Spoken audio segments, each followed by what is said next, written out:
We wholesale to other investor clients, which means we get the properties under contract. We do like all the marketing, all the legwork, all the analysis, but instead of me taking it down and making the margin, I sell it to a client. We make a smaller margin, essentially a commission for off-market deals.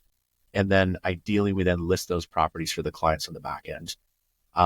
We also have a background, which I know we'll dive into later in the episode, but with institutional clients. So Wall Street buying single family rentals, the BlackRocks of the world, the Starwoods of the world. And so we did a couple hundred of those transactions over the last 3 or 4 years. So I kind of blend Wall Street with that. And then we have an education division, and we've got a cool thing called the Elevation Academy. So we teach people how to flip. And then, I know we had Eli, you as a guest on Raising the Flipping Bar podcast earlier. So all these different things. I guess long-winded answer of doing why I'm doing what I'm doing is I actually still love to teach and train and consult people. So our kind of mantra is to build full circle value and create wealth for people. But wealth doesn't always have to be financial. It's educational. It's kind of holistic education. It's obviously financial, but it's just helping people with their financial journey through real estate. Yeah. I'm curious, like, were the 15 apartments you started out with in your like real estate journey, were they a lot of like fixer uppers, like a lot of work, or like pretty much turnkey and good to go from the start? Yeah, good question. We lucked out, and I think that was the thing that probably freaked out my wife the most. Is she's like, at home, you're slow fixing stuff up, you're mediocre craftsmanship, and like, we could get in some squabbles. And I was like, don't worry, I'm doing none of the work.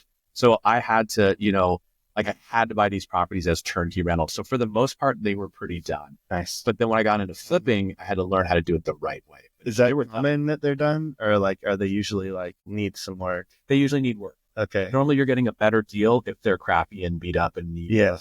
You're going to kind of pay a premium if it's pretty and fancy and done. So most of them are fixer-uppers. Okay. Usually. So these weren't super nice, but they would be kind of a classically nice A- type of property from a rental perspective. So they're not your super nice A stuff. They're not total crap holes, but they're kind of just nice urban, workforce housing. Mm-hmm. And you guys also facilitate the meetup community as well, right? Can you speak a little bit about that and how it ties to the podcast, the academy? Yeah, so we've kind of really gone deep into creating a meetup in 2 forums. One is that something is we're here obviously recording at our collective workspace called the Broadway Collective. So we've got this great footprint where we can host these meetups. So we have meetups monthly. It's the Building Wealth Through Real Estate meetup, sponsored by Elevation. And so we've got stuff going on here at the property, and we'll cater towards entrepreneurs, business owners, real estate investors, real estate agents, contractors, kind of anybody in this big sphere of real estate. And then one that we also do that I love is called Fix and Flip Live. So we'll teach people live on site and have meetups at our flips. So I think there's a lot of like quote unquote gurus out there that they know it all, but it's like, it's stuff from 5 years ago, or it's stuff from a different market. And it's like, that just doesn't jive. So we'll tell people, here's the good stuff we're doing. Here's something that we never thought we'd see. Here's, be careful of doing this. Like we're nitty gritty of like doing stuff, meetups on site and here at the building. Yeah. What I like about it is it is that holistic approach, right? And I mean, there's been open houses here at Broadway Collective where I'm like, hey, what brought you in today? And they're like, oh, I saw Derek's podcast, or I attended a training and now I'm interested in space. And, so it makes sense and it's working for you all. I mean, that's happened to me 3 or 4 times at these public meetups where it's not a tenant here with us, but they are aware of the brand. They like the academy, and it makes sense as a whole ecosystem. And I like that you don't describe it just as a funnel. Yeah. Right. And that's super important. And I think it matches the ethos and the way that we approach work. The spirit of a funnel, like it's trickling down to our own success. Cause I think since we have Derek here is like this podcast space has been great for us launching our podcast. So cool. Everybody says they like it. Yeah, they love the cool background. Yeah. Okay. Yeah. We're getting a lot of good feedback when we record. And love it. Yeah. So we're always telling people, come book it. Yeah. This is available to book and use. Cool. We've really been appreciating it. Oh, thank you. Thank you. Yeah, totally. I have a random question. Yeah. So I know like you're training all these people to kind of do the flips and stuff. Yeah. And I feel like that's just like something that you're passionate about. Mm-hmm. And I think that my question is like, what is like the scariest thing you had to deal with kind of coming into this industry? Or like, it feels like you started in 2009. Like it must have been scary. Yeah. I know thousands. Yes. And then so I was wondering, like, what do you tell people to look out for? Or what do you find that people struggle with kind of getting started? Yeah, no, that's a good question. I think it's funny you say that. Yeah, I didn't know enough to be as scared as I should have been in 2009, honestly. I think people are, they're, oh, in the hell did you do that? And I was lucky, and I always want to like give gratitude to still had a very good corporate job, and still had like insurance and benefits and stuff like that. So I know we're in such a culture now of like entrepreneurship right out of the gate and grind. And it's like, there's nothing wrong with a good corporate job while, like learn along the way. And so I didn't know what I didn't know at that point, but then fast forward to telling people what to be careful of. I think it's just, nobody can see them perfectly, but it's trying to see, like, read the tea leaves and if you can, be careful of really big market shifts. And so in the middle of 2022, I was lucky in that we were working with this hedge fund. We had done like almost 300 transactions with them in 18 months. And it was crazy. It was drinking from a fire hose with like 3 people. But then they started kicking the can down the road, and interest rates slowly started going up. And they're like, we're going to pump the brakes. And I knew something was coming when they said, kind of background of how a real estate transaction works. When you put something under contract, you put down earnest money in an escrow deposit, meaning you're going to put down, in our market, $3,000 to $10,000 to say, we're going under contract, we're putting a financial commitment down. If I screw you and walk away, at least the seller gets something. They had around $100,000 of earnest money across about 17 properties, and they had missed their deadlines to get that money back. And they're like, peace out, just give it back to the sellers. It's like when a hedge fund walks away from that, I'm like, okay, something's going down. So that was nerve-wracking. We got into one really expensive flip. Like, we've done really well doing one flip a year that ended up selling for over $1 million. Most of our sweet spot is stuff that's kind of, take the median home price in Denver, which right now is around $575. We put about, on average, $100,000 to $150,000 in rehab into it. Yeah. And we sell it for $750 to $850. And it generates, your average return of anywhere from $50,000 to $75,000 of net profit. Over what period of time, like per deal? Per deal, 60 days? Yeah, that's a good question. Like, our average deal, I'll give you, that was like the description of, like, we're sports guys in here. So like, that's a double.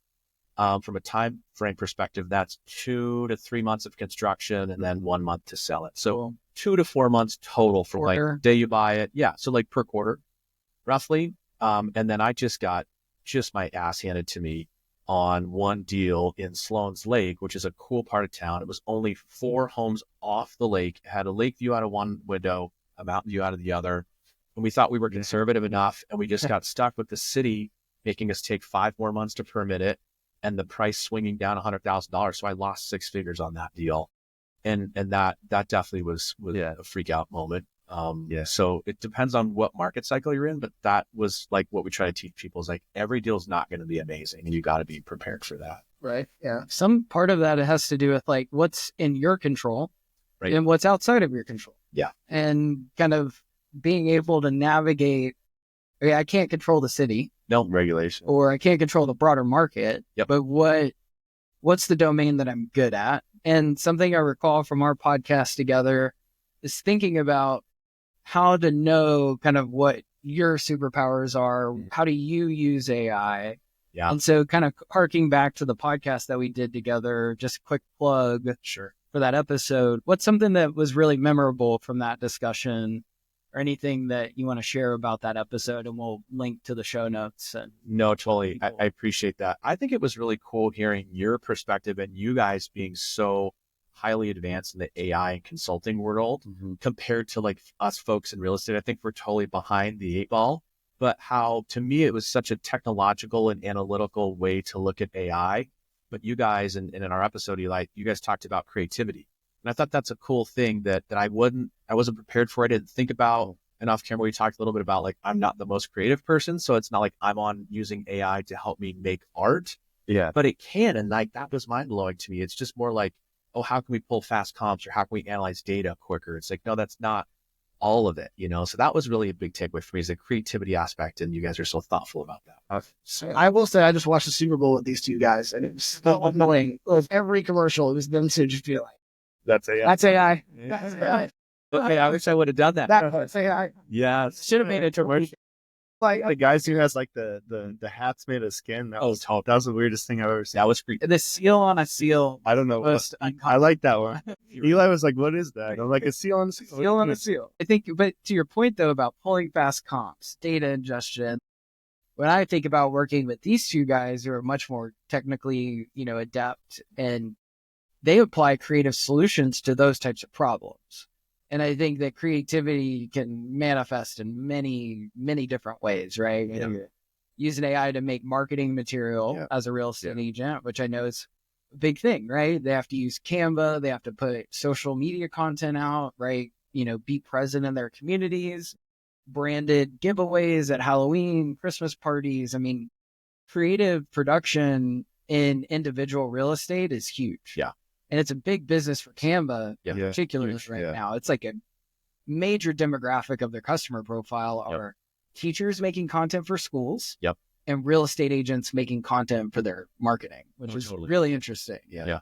And then a follow-up is like, I was going to ask if when you look for new properties, if you mainly use word of mouth or like apps, because I wonder if like Zillow has AI or anything in it. That's a good question. It's funny. That's another thing we were talking about on our joint episode on Raising the Flipping Bar is I feel like our big institutions in the real estate business are so far behind and they should be leading the charge. So like the Zillows of the world, the realtor.coms, talk about Super Bowl ads, that homes.com ad, they're huge. They own LoopNet, which is a huge commercial, real estate platform. So like, I feel like they should be leading, and maybe they are, of course, probably behind the scenes, but it's not trickling down to the individual real estate investor, the agent. Like it's a funky thing. So we're in this weird, I want to call it purgatory of like it's like a bunch of dumb real estate people who are behind the times anyways. And I'm talking about myself, not other people, but like we're trying to fumble through individual tools when those tools should be like providing features. Yeah, exactly. Do you guys recall seeing though that like Zillow got their ass handed to them? They did on the automated market assessments they got more than their ass handed to them. Well, then they're $billions. Wasn't it that scandal where Zillow was like that was a time in 2016. No, you're right. Yeah, it was crazy. That's true. They did. They really overswung what they were looking for. That and then Open Door is another huge real estate. What's Open Door? So their model was, I think probably use data, try to buy homes that fit it's in our world, it's called the buy box, like your investment guideline, that fit it from a numeric perspective. But here's the thing, and maybe this is like a good segue into what we'll talk about is, okay, use AI to aggregate data and say, okay, if it's this many square feet and it's this price, this is a quote unquote good buy. But what they didn't factor in, they didn't have people in the homes many times, is yes, there was square footage, but it was the most jacked up layout. And there were two levels, and it was because somebody illegally finished a garage and got you 400 extra square feet, but it wasn't a classic 4-bedroom, 2-bathroom house. And so then they went in and did super crappy lipstick rehab. Meaning carpet paint and mismatched fixtures and finishes, and then used the back end, what we call ARV or the after repair value, to price it, and they got destroyed. And they thought, they made a little bit of margin because they looked at it as a fee, or they would make real estate commissions, or they would make transaction commissions, or any construction management fees. But the profit for the deal just wasn't there. And to your point, Keith, like, they got destroyed, Zillow got destroyed. So it's a funky thing. Like, we need to use these tools, but these are big players that got ham. You know what I'm reminded of is the kind of classic example in AI applied to like image classification. Yeah. And there's like a really traditional example of if you ask AI to identify the difference between a cat and a dog, humans really good at that. Yep. We obviously look at an animal and we're like, that's a dog. But if you were to describe to a computer or some kind of parametric system, look for, two pointy ears, look for a snout, look for sharp teeth, canines, they both have the same. Look for fur, look for 4 legs, look for a long tail. You're never actually going to give a requisite amount of detail because there's a lot of fuzzy logic that happens in our brains when we look at something and determine the difference between a cat and a dog.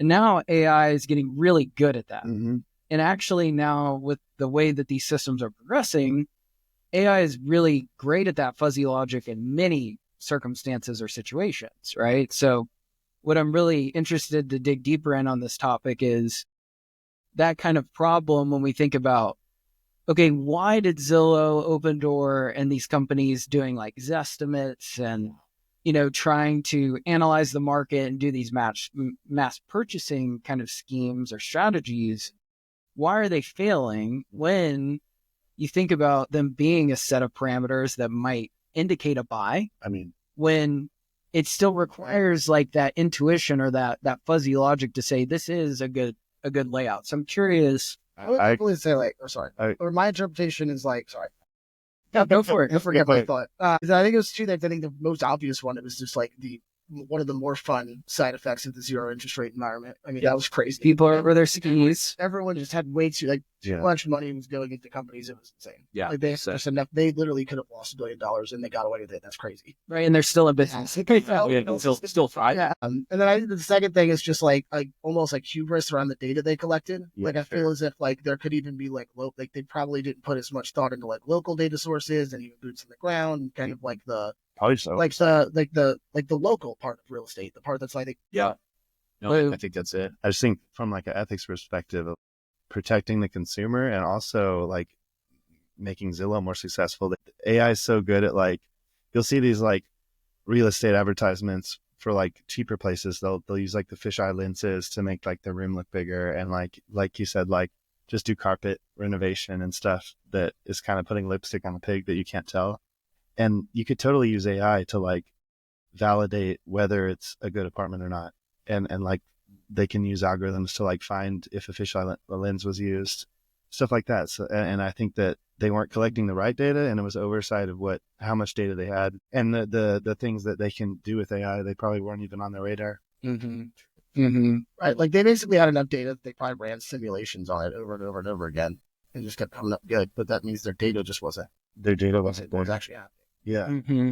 Mm-hmm. Yeah, that's really interesting. And so like now with the ability to augment reasoning with multimodal models, because all of this happened pre-LLM. Yeah, I was just going to ask, this had to be pre. It had to be. So yeah, they didn't even have that available at the point. Right. That's a good point. So they're running conventional real estate models that the hedge fund is producing that meet these criteria that now, if they were to re-enter that kind of mass home buying market as Zillow, I don't necessarily know if I volunteer to, or like would recommend it because I would love to buy a house someday that's not extremely overvalued. Yes. Yep. Or just completely dominated by the institutional market. Yep. Like where the house across our, us or across the street from us just got bought by some big box brand when a sign never went up. Yep.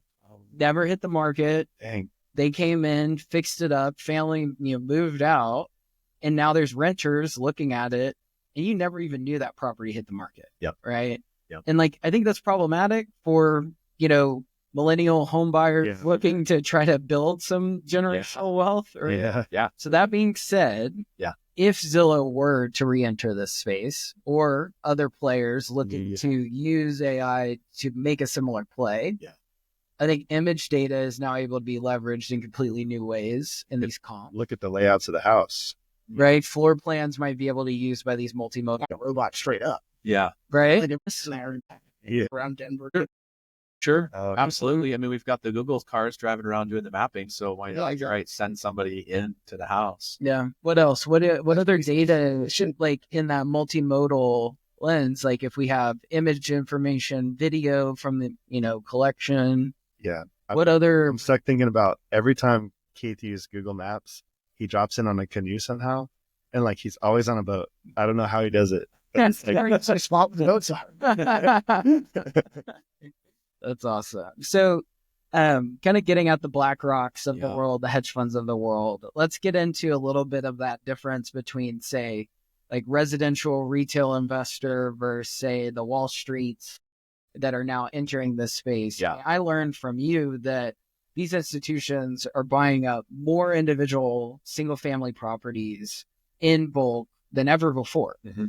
Tell us a little bit about that dynamic, and maybe for listeners, viewers, that don't know about that's a relatively new evolution of these markets, right? And, it is a new evolution. I feel like it started in 2000. Well, it really came out of the housing crash, and it's a double-edged sword. To your point, like we need affordability to be good, but they were also the backstop that stopped the massive housing crash of 2008, 9, and 10. They were the ones that looked at it and said, okay, these numbers are almost fail safe, where if we buy this and hold it for at least 5 years, there's no way we're going to lose money, and created an industry because there was so much foreclosure and everybody that had a pulse got a loan and got 5 mortgages. Yeah. So they kind of bailed us out, in my opinion, to some degree through like 2010 through 2014. And then the industry really started to kick up in 2014, where Wall Street money would come in and buy single family rentals. They really weren't interested in buying condos. They weren't, I mean, there's the big REITs, real estate investment trusts, that are buying large apartment buildings and A-class office space and things like that. So it was a different kind of asset class. So they could just buy all this stuff and hold on to it for a long time. And so that's where kind of the industry pivoted a little bit, when we call either individual or retail buyers, people like us, people buying, a home. And then what might be helpful is the classification. Institutional or hedge fund or Wall Street money is usually people that own 1,000 or more homes. But ironically, that is only about a 2% amount of the actual housing inventory in the country. So it's a good, like, sexy headline to say, like, oh, Wall Street's buying everything. They're not really buying everything, even though they're buying lots. It's still It's just that many. percentage. It's not crazy. But when you say, oh, they own 1,000 homes, that's a crap load of homes. What's the relative like concentration in that 2% though, across like the BlackRocks and the, you know what I'm saying? Like, how many of those companies though are controlling? Yeah, good point. So totally fact check me on this, but I would say there's probably 10 to 12 institutions that are the major players owning all of these homes. Yeah. And then that next kind of group up is essentially 100 homes to 999 homes. And those are called quote unquote large investors. Okay. And so those could be private equity. Those could be a really high net worth individual. That could be pooling funds. REITs could own that much. And then ironically, 100 or I guess 99 or less are called quote unquote mom and pop investors. So even if you own 90 homes, you own 90 homes, you're I would freaking love to own myself right now. Yeah, you're the quote unquote mom and pop, but you're probably top 2% net worth. Yeah, just kind of total extrapolation of these numbers. Sure. So if we add all those 3 buckets together, rental or rental properties are owned by about 24% of the overall housing market are owned by those 3 buckets of people together. So it's a little like catch-22 in that it helped bail us out. It redefined an industry. It's now truly its own asset class, just apartments were, self-storage or whatever else. But it's a little funky way to slice that. But it seems like not big enough number that like renting's going to take over and then home buying is going to go away. I don't know. That's what I've been hearing. This is like a number I'm going to just make up, but I feel like this is probably This is the best.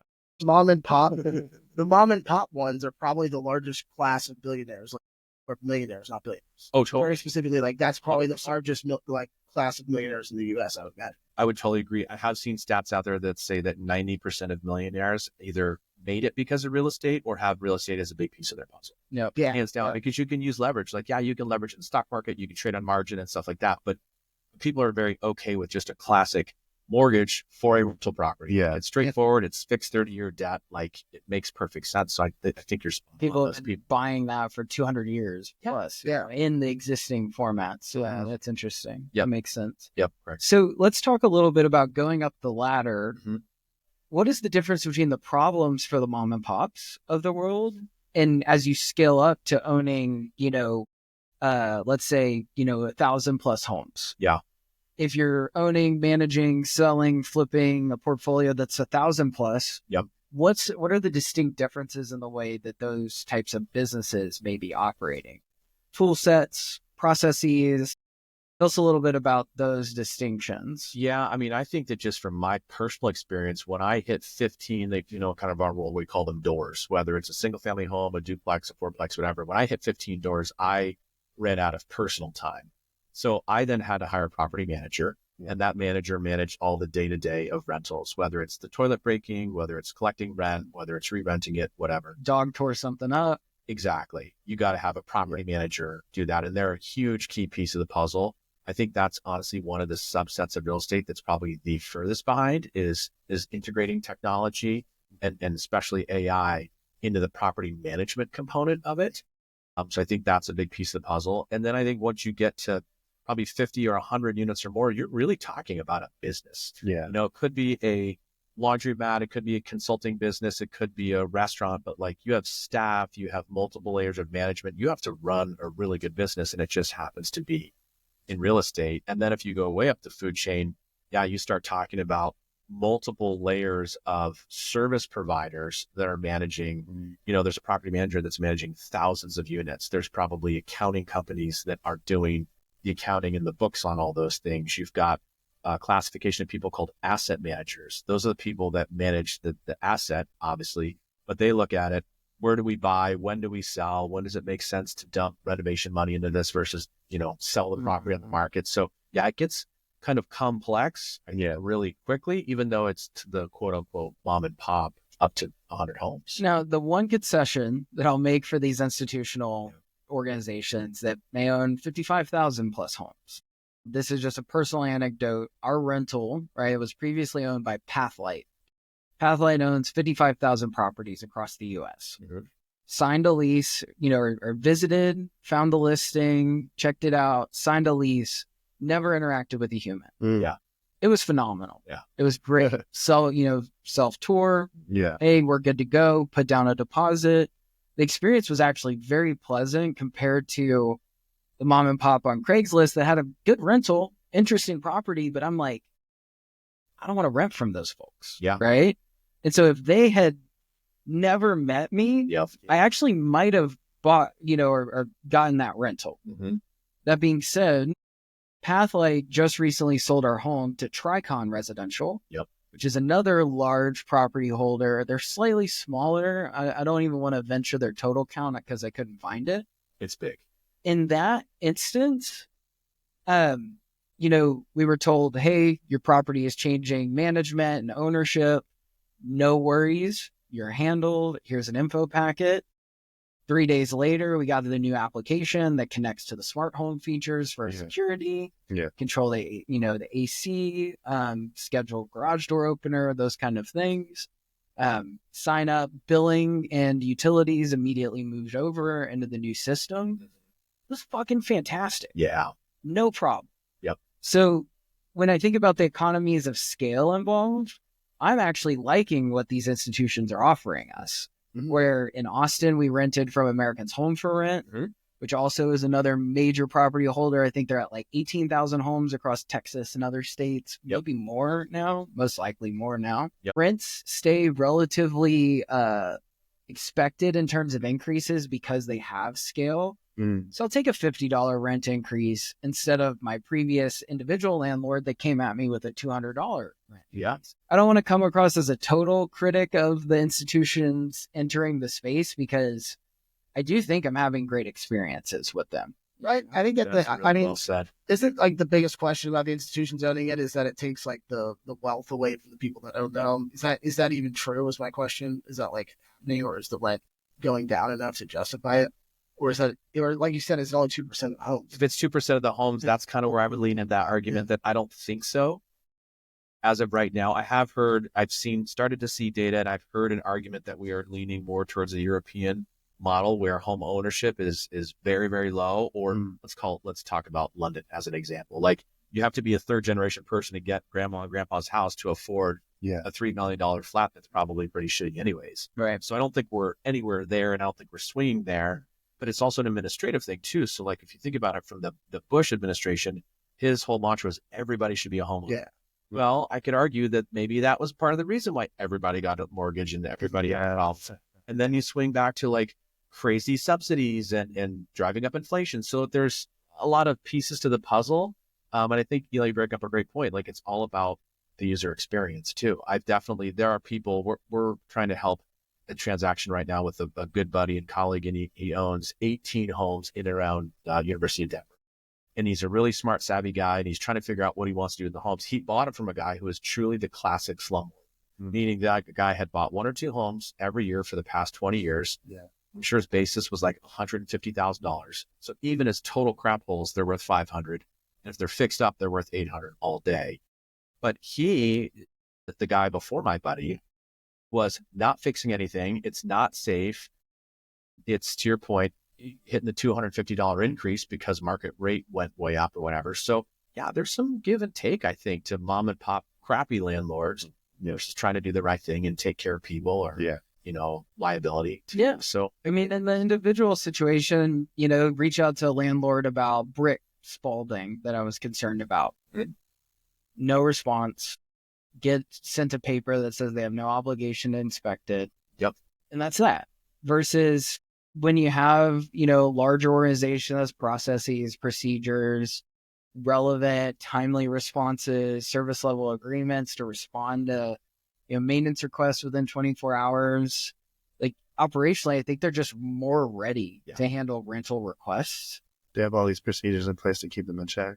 Right. And I think that in my point of view on this, like, I don't think I'm jumping out of my seat to buy a house because the experience of renting is quite effective. Yeah.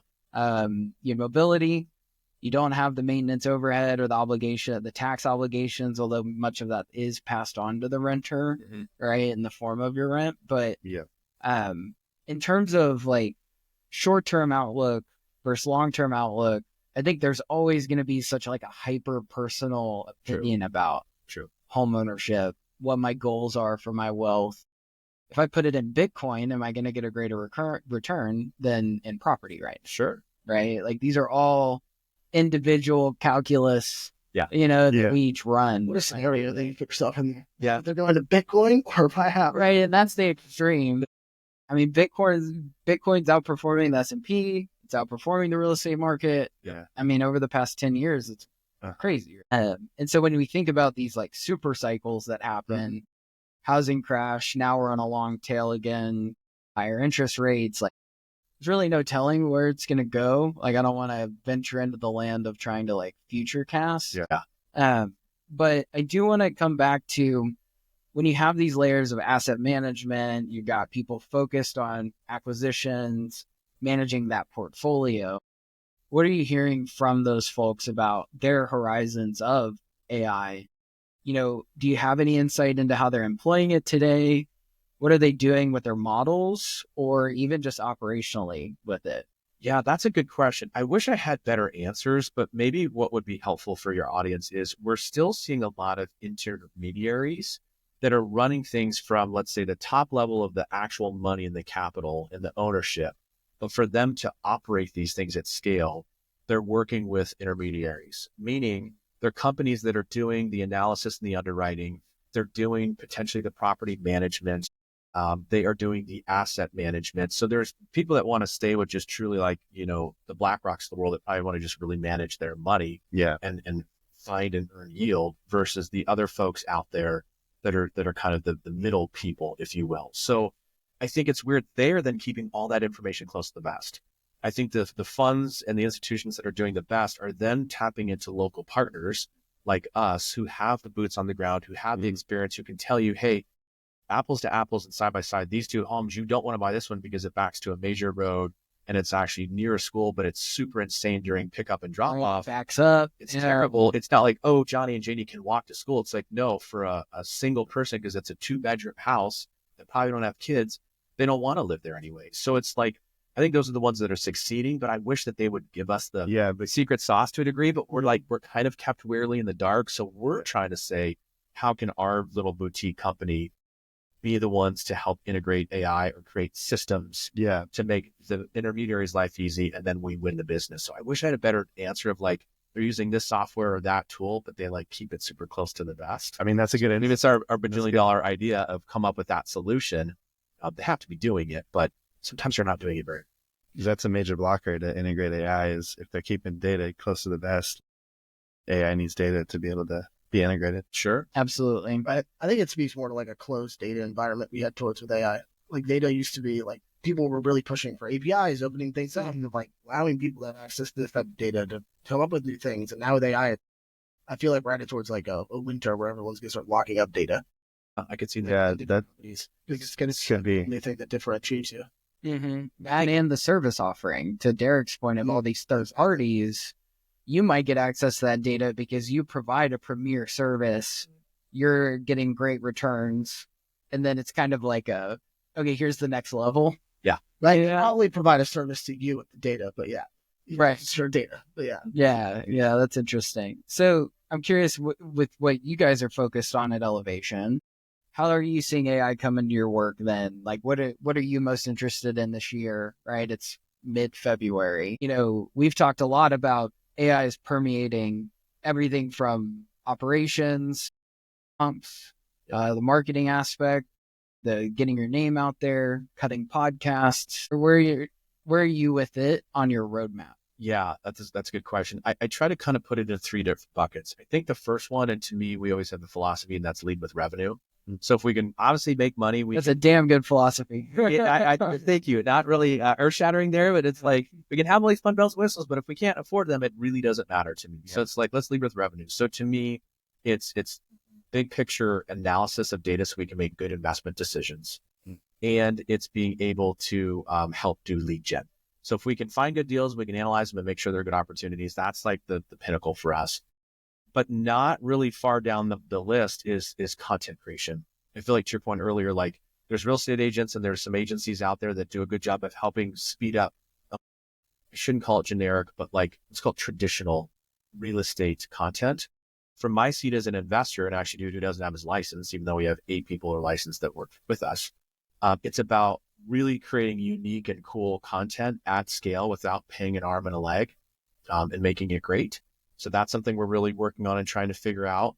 And then the third leg, I would say, is just more in general operational efficiencies. Yeah. And so I'll give you kind of a perfect example is we run our flips through software called Monday.com. People have probably totally heard of it. We've taken that and we've customized it to the way that we want to run a flip. So we now have like 112 steps of every single thing we do to run the flip. I would love to see how we could have AI maybe parse through that data and find ways that we're either spending too much on electrical or this is taking more time. We're like diving in and dicing that up. Yeah. I think that would be interesting.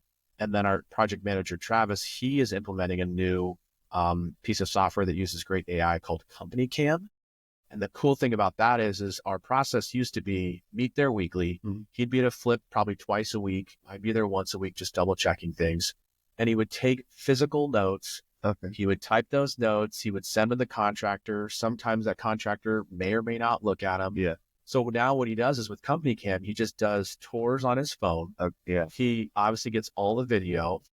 His audio is then transcribed to a summary that it now knows kind of our deal points. Yeah. And then he can jump back in and he can do graphic edits and send this like beautiful report to the contractor. So like if there's ever a screw up, it now puts it, I'd say it used to be 60% we were right, 40% contractors right. Now we're like 90% right because we've documented everything. And if they screw up, it's on them. And that's real money to us. So like using things like Company Cam has been a game changer for us. We've only doing it for like 3 months, but like that. Then to compared to your guys' world, that's probably super low level, but like it's like game changer for us. Yeah, I was thinking of like a creative idea. Like I like to watch these like Sotheby's like tours through Utah mansions and stuff. Mm-hmm. And like you could use Sora to like just create a similar like tour throughout the place and use AI to like create like a realtor like video. Mm-hmm. I find Company Cam to be like wildly more interesting than it seems. Like really, me too. Yeah, so I think my biggest. So I think that like I think this is a Mark Zuckerberg quote, not a recent one. Yeah, he's on a different channel. So it's a good one and not. But like old change. I want to say like 2011 or something. He said like you'd be shocked at when you start a company how much progress you make by doing like the little things, like whatever the little thing is. Yeah. Like just do that, and then if you put like the big thing will come. Mm-hmm. And to me, it's like. That's something that, like, it literally is doing that guy's job in helping him do it, and only he knows if it did a good job. Right. You know, right? It's like a very valuable feedback mechanism, and it's not hard to build. It's not crazy. It's just like a good use of AI. Mm-hmm. Well, and I feel like if you do that times 1,000, you build a whole company. Yeah, that's cool. You just got to find those use cases. Yeah. And at the risk of sounding repetitive to what we talked about last week, I'm very keen this year on these sort of micro, small applications that happen at the edge. Oh, so we think about that small app that records video and audio and creates a transcription and then formats it as a report is actually relatively simple implementation of normal open source technology that exists. Relatively cheap to make. Yeah. But to, produce it, distribute it, support it, right? That's all the really hard work, I would say. And so in that case, like what Keith's bringing up, where it's doing that guy's job very well and very focused, I think we're going to see a plethora of those that actually you'll be in control of, right? And that if you say, hey, we find ourselves doing this consistently, I don't know if the answer is always going to be a vendor. And my hypothesis as we approach the end of the year is that these tools will get better and better, where Derek can say, we always have to take these notes at this certain point. I'm just going to spin up something that costs us pennies to run and is cloud-based and available that solves that for us, rather than going to some SaaS subscription at $50. Oh, that's like a huge bigger trend that I think SaaS is like. I don't want to like sit here and say SaaS is gone, because like they won't lose the big contracts with like the huge enterprises, but like to me it's like, the cost of building software has gone like down to build just software that fits like a very niche use case. And like you said, it's like making sure that you can deploy that and manage it across many different things. But any one use case can be solved very easily with AI in a way that's like magical compared to 3 years ago. Yeah, what would have taken $50,000 and 2 engineers. Such cases. Yeah. The computer did not reason. That's insane. They just accepted that that's like a thing it could do. It's like, I've never thought on that. Yeah. That's insane. That is insane. That is. So this kind of gets to a topic that I wanted to follow up on. You mentioned this book by Dan Martell earlier, Buying Back Your Time. Yeah. And I think these micro applications or these small point solutions are actually one of the ways that you're going to buy back that time. So can you just explain to people the 10-80-10? Sure. And that kind of question you posed of, what part of that 10-80-10 breakdown is AI? Yeah. So it's a concept by, to your point, a guy named Dan Martell. He wrote this book called Buy Back Your Time. And his philosophy in this one, it's something we really try to use as like nuts and bolts way to run our business, is 10% should be driven by the leader. Whether it's implementing the vision, giving good instructions, good direction of whatever the project is, could be super big picture stuff, could be very kind of minor detail. Yeah. The 80% are doing, as we call it, the quote unquote thing, should be done, I think, in the past by a person or an employee, or maybe kind of moving up the scale, a VA. Well, now to me, and what something we're trying to push to our team is AI should either do the thing or sure as hell better make you way better at doing the thing. Yeah. So AI should be the 80%. And then the 10% should be the leader or the manager coming back in, double checking it, just making sure everything is on brand, making sure it's within your values. It's the right, user case or whatever.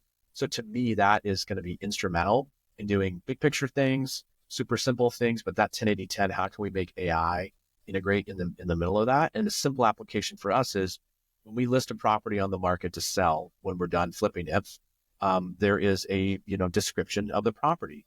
And as much as real estate agents, try to make it sound beautiful and that everything has an open floor plan and, sip your morning coffee or whatever bullshit phrase you want to hear or use, I think it's a waste of time too. So we tell our people, here's the couple of inputs to make sure it's the right style or the right beds and baths or whatever, but have AI generate the description every single time. But take that 10% to check it, because if it's spelled wrong or it's like, there's something jacked up, then I don't like that either. So that's the super low level 10-80-10 that we're trying to have people help do. So something interesting about this is that when Airbnb first entered the market, did analysis on descriptions that people wrote advertising their short-term rentals. And what Airbnb found through studying their platform, and gosh, this would have been 2013, 2014. Right. What they found is that there's a Goldilocks zone of those descriptions, right? And this is just using NLP and, some of the early processing tools on that. Not even LLMs involved. Yeah. And what they found is that there is a very explicit fall off point where if the description is too long, people will not book it. If the description is too short, people will not book it. If it has certain content in it. And that's how they provide now helpful tips to hosts, how to describe your property, what the recommended character count is. That's like the same story where like they, when they started, they realized how important pictures were. So they just told everyone, we will literally just come and take your pictures. And they said, professional photographer. Exactly. And so in that case, my follow-up question on the 10-80-10. You're positioning AI in the 80. Okay. Now, I just want to throw out a hypothesis provocation and see what you guys think is why not have the AI do the first 10 so that you know what to go spend 80% of your time on? Yeah.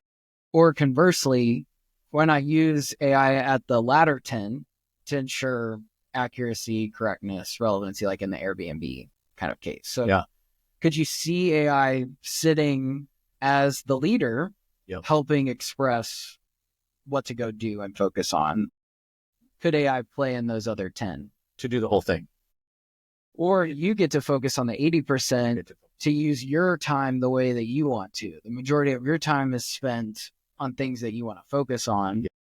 I'm just curious, I'll start. I would like to see it 5 and 5 work together with the AI for the 10 and then go let it run and do its own thing. Let it do the 80 and 90. Yeah, that makes sense. What do you think, Keith? Could the AI be the other 10% in this kind of breakdown? Because we talk about the messy middle all the time. So I don't think that it necessarily has to replace the 80%. I think that there's actually two ways of thinking about it, right? So I think that you see actually the separation in the way OpenAI is trying to do the models, right? OpenAI has this new reasoning model. That's they keep advertising it as a PhD level thing, as if most people in the world work with PhDs. Yeah. So it's oh, thank God I have a PhD in the office stack. For what? Did you see the slide where a kid had consulted 13 doctors that couldn't fix his issues and OpenAI did it for him? Yeah. Anyway, those models are better at more problem solving and making connections across many domains in a way that could be, I think, helpful in a leadership level. I think that there's a very obvious responsibility part of being a leader that they never take. There's going to be a person that's responsible for what that AI said. Accountable. Right. Saying, I listened to it. I chose to do what it said. Yeah. And then I think that the 80% is actually a different thing. That's where you see the lower cost models, you see this race towards zero on this lower level of intelligence that is not stupid. Yeah. It's capable of doing a lot of the tasks that over time, since computers have become popular, people have just been, there are so many people in the world that are just moving around Excel spreadsheets. Yeah. Or just create PDFs and Word docs and stuff. Not, and they're the stuff they do is valuable. It's just the time they spend is not necessarily the best way that they could have spent that time. Mm-hmm. And I think that's almost two separate problems to where together it kind of forms one organization where the leader is this reasoning model and it's doing different things. Yeah. And then the 80% is what's actually done. And that's done with different models, mm-hmm. much lower cost, and you can do 100,000 things versus 10 things for the same cost. Yeah, that's not right. It's 10 to 1,000. Yeah. Yeah. So maybe to Dan Martell's point and buy back your time, I think the ways that people will claw back time is going to, again, be very individualized. You might employ it to automate, 79% of that messy middle. So you only have to be involved in 1% of it and you can go spend your time on something else. Or you may be really invested in that 80% time. In the case of an artist, maybe they want to toil on their work and then use it for planning and distribution and marketing. Right. I think a good example is in coding, a way you could have AI write code is that you'd have one of these reasoning models, look at all your code, runs searches over it and find the relevant files. And then it comes up with a plan, it structures what it wants to do, etc. And then you execute that plan. A better way to do it is to run the cheaper models that know how to write the code. Yeah. Right. But they don't, they're not as good at figuring out everything it needs to do. Mm. And so you run that on 10 times for each step, right? Edit the files and then the whole process is done. Right. And so in that case, you have the reasoning model do the work of a product manager. And then you had the AI models do the work of the hands on the keyboard devs. Right. It's that multiplier effect where you're actually going to have multiple dimensions or realities of your 80%, where if you use your 10% well in the planning and sort of, strategic, let's say reasoning, I might be able to then employ 10 different AIs doing 10 different 80% to all come back together in the last step, right? And to bring all that knowledge into a workflow, a process, an output of some sort. You kind of get in this, it's there's not a single thread anymore, right? Because we've got agentic systems that can actually do many different 80% better than you just subdividing your 80% into separate. Right? And I think it kind of depends on the business too. I mean, there's a lot of businesses where like, I mean, that's what the word hustle means in my mind. It's like this guy just did it. You're at 160. He needed this spreadsheet done. He did it. He did this done. He did it. And I'm like, I feel like AI could do a lot of that stuff, but you're still gonna need someone to direct it and push that through. But like, I don't know, like the 80% just looks different in every type of business. I think that's the biggest question, because the 80% could be expertise, like in a lot of different things. It could be someone that is a decision maker that needs to look at this deal before it goes through. Could be the block. And it's crazy that, you know, these GPTs, I often think of them as new general purpose technologies. They're not just generative pre-trained transformers.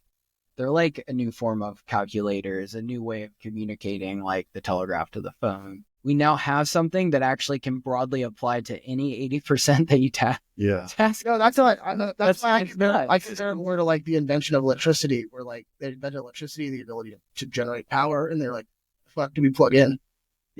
Yeah, we don't have toasters yet. Shit. Yeah. And sometimes like, we got an idea for a blender. Yeah. You know, like there's always like all the things we have now were thought of because they didn't have power. Like they were just doing things way differently for everything. Yep. And so I think that like that, like the kind of drop that you see of like, I don't know if you guys are aware of like the amount of time that people spend doing housework before like electricity, but it was like insane. Washing clothes. It was like 100% of every woman's time back. It's crazy. Yeah. And it was like they had to, everything was washed by hand. There were like refrigerators or anything like that. Like, is this a plug for, was it Grandma Schulteis? No, that's a totally different thing. But no, that's like the point though, right? It's like, it's actually very similar to AI, where it's like, but now it's replacing like white collar work instead of blue collar work. True. Because you can say the same for factories that I just said about housework as well. Yep. Because it touches every part of society, where it's like all of a sudden we have this thing and we don't know how it's going to work like necessarily, but we know that it could do pretty much everything that most white collar workers do. Yeah. They're like at a certain level of expertise. Yeah. Like almost all job functions are 100% exposed. Yeah. That doesn't mean that it does a good job by default, no, but neither do people. Yeah. No, like, true. That would be awesome. Well, yeah. Just because you have 5 PhDs, I mean, the amount of companies that have said, like, I have 100 PhDs that fail is insane. Yeah. Totally. Yeah. So we're kind of approaching the end of our time together, actually. So just being mindful of Derek's time, I'd like to end on some of the emerging topics that are on your radar.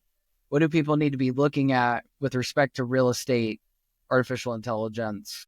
And let's leave folks with some thinking around, where does the space go? How are we going to start seeing AI permeating into it? Yeah, I think that I shouldn't say simple, maybe the low-hanging fruit is running comps. That comparison of what are all these things selling for? What are the attributes, and how can I help determine what my property can or should sell for? I think aggregating that data, because there's a lot of human error there. I mean, we train real estate time. We try to show them our system. We try to justify why we're saying this 3-bed, 2-bath fixed up in this manner should sell for this. But there's all these different things that people get emotionally attached because they say, well, this is across the street from a nice park, or this one is by a busy road or whatever. So I think AI can almost take the emotion out of it and just really try to hammer in on facts and data. So I think that's something that we're trying to figure out, we're using, and it should be coming in the near future. Definitely the property management experience. You know, you eloquently, kind of outlined how that's really improving through technology and through AI versus the old school person that is trying to run their own rentals, or even a person who's overworked and trying to keep more money at their bottom line. There's kind of a simple philosophy that one person shouldn't manage no more than 100 doors, or things just kind of go to hell in a handbasket. So I think that has to operationally is a game changer. And something I was trying to do some research for this, and I always like try to put on, I'm in a weird generational thing too. I'll I'm sure your audience already can tell, like I'm the old dude in the room. But barely, but Chris is here. But like being that person who's in like that transitionary, Gen X phase of trying to adopt these technologies, having teenagers who are hyper adopting these technologies, bridging the gap with my folks who are in their 70s. I honestly think about it because we work a lot. It's called the older adult, but it's the senior citizen space. There's retirement communities that are out there that are so ingrained in like one-on-one communication, one-on-one level of care. They're so damn expensive. So how could AI actually get involved through technology in the older adult space is something that I'm trying to think of.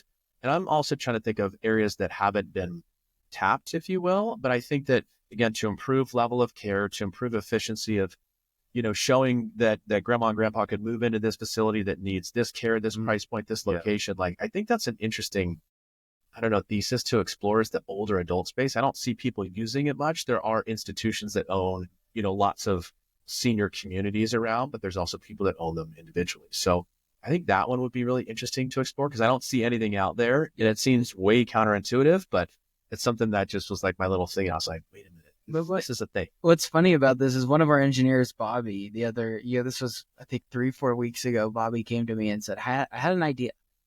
And, showed me this small application that simulates a video feed. And he's like, it's a patient monitoring system where somebody moves, and AI can recognize that through the feed, alert a nurse that somebody needs help, etc. Like, I think when you apply it to these, like, what are really emotional spaces, right? Determining where your grandmother is going to live and how to take care of them, what type or quality of care they'll receive is actually oftentimes, and this goes back to the architecture stuff from health and wellness, where the amount of daylight and the least amount of walking for nurses or like attendants is directly deterministic of the quality of care that somebody gets. Ooh, interesting. Daylight and how much nurses walk. It's 1-to-1. So now that in building codes, they're actually requiring those percentages, and they're capping them on collectively bargained agreements for the nurses so that they don't have to go and traverse long distances to go take care of people.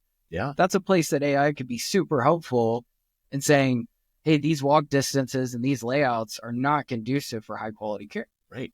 Let's just strike it off the list, right? Those are the types. Right. And So it's a really good observation. I think the health, senior care, memory care facilities, it makes a lot of sense. my head went to a weirder place, which is that, like, at a previous job, I did some biz dev on like nursing homes and helping them like work with banks specifically. And nursing homes have like wildly complex, back office like situations, because like they literally get paid from like half this guy's thing comes from Medicare, and Medicare gets deposited directly to the bank, which is a huge boon. Yep. Because like, oh, government's just gonna put money in this account each month. Hell yeah. And then it's gonna get transferred to the company that is also at our bank. I think that's awesome. And so like that kind of thing. I feel like there's just a lot of paperwork and stuff there. I mean, it's like this all throughout healthcare, where it's like there's so much things where like people are not doing what they are wanting to do. Yeah. Like nurses are doing a lot of paperwork. They're doing a lot of like stuff they don't want to do.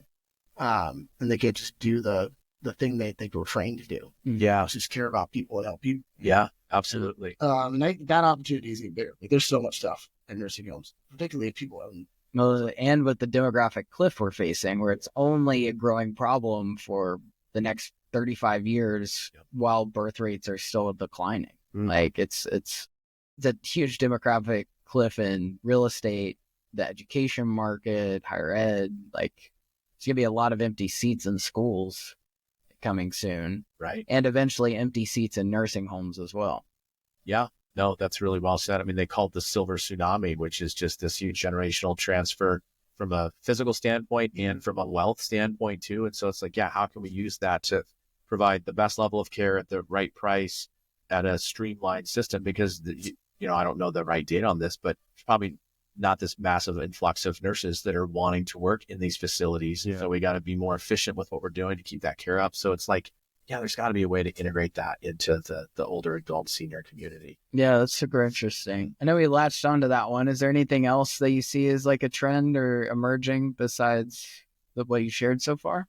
Yeah, I think it's hopefully try to end it with like maybe the individual investor or real estate agent application and maybe the hedge fund application. I think it's from an institutional level, the hedge fund is trying to marry being able to aggregate all that data, but then use that data to make good decisions to help your boots on the ground person run your business as effectively as possible. Because we talked about the Zillow open door thing while people got burned. Yeah. There's a way to operate at scale without completely cutting out the boots on the ground person, but you don't need 20 of those people. So it's that middle integration in technology. I think that's going to be super important.